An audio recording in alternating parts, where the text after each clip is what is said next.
Somewhere out there beneath sun-scorched deserts, hidden in forgotten canyons, or buried under the bones of old ghost towns, there are secrets that were never meant to be found. Gold that vanished without a trace, and maps that don't lead anywhere until they do. Stories whispered around campfires, passed down just enough to survive, but never enough to solve. This is Man Cave Archives. I'm your host, Greg Reinhardt, and in this podcast, we dig into the legends that refuse to die. Lost treasure in the American Southwest. The kind of stories that blur the line between history and myth.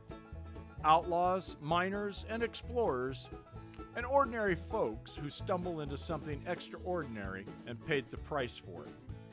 Because sometimes the real mystery isn't where the treasure is, it's why it was hidden in the first place. So pour yourself a drink and dim the lights and settle in, because we're opening the vault. And once you step inside, you might not look at the desert the same way again.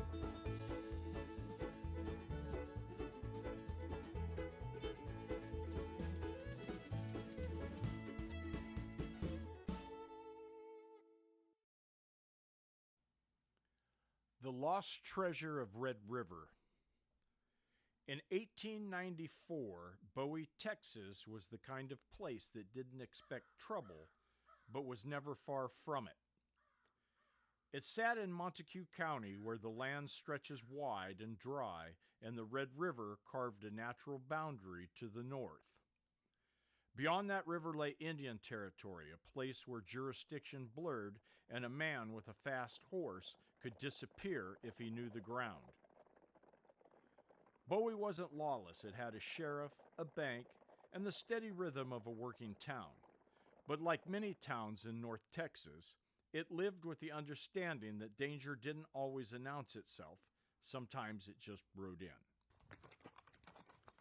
It was late in the day when four men arrived. No one marked the exact hour, but the sun was low enough to cast long shadows down the street.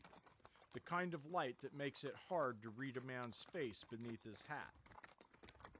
They came in quiet, no rush, no noise.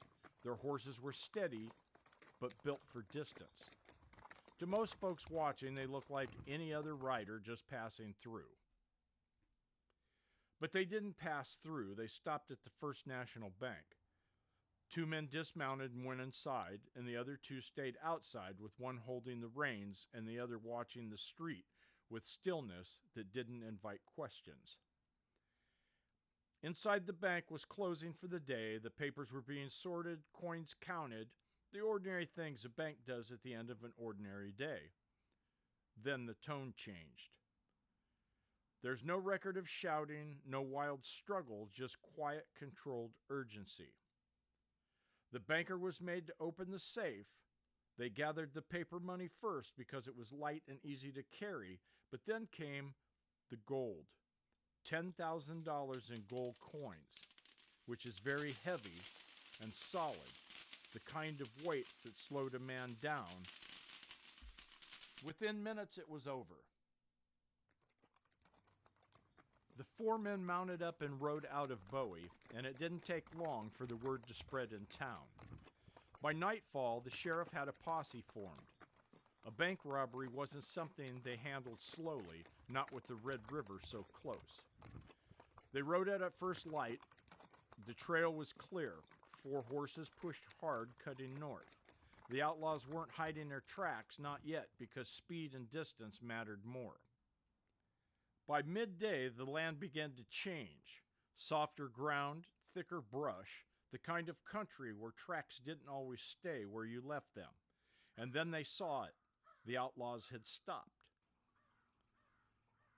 The tracks had overlapped, the horses had milled, and the men had been on the ground. Something had happened. There were deep boot impressions, like something heavy had been handled or possibly buried. But the posse had no time to dig, so they rode on. They caught the four men near the Red River before crossing could hide their tracks. The four men had seen that the posse had split into groups and they were surrounded. And at that moment, the outlaws realized that they were outnumbered. Either way, it ended there.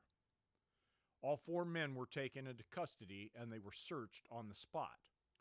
On them, the lawman found the paper money still intact, but the gold, it was gone.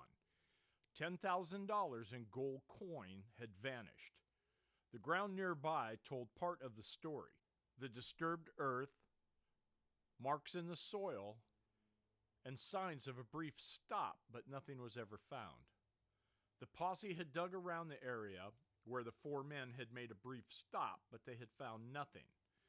The digging had revealed no loose coins, no buried cash, just silence and shifting dirt. So the posse had to continue on because they had prisoners that needed to be returned to town, and the town was waiting.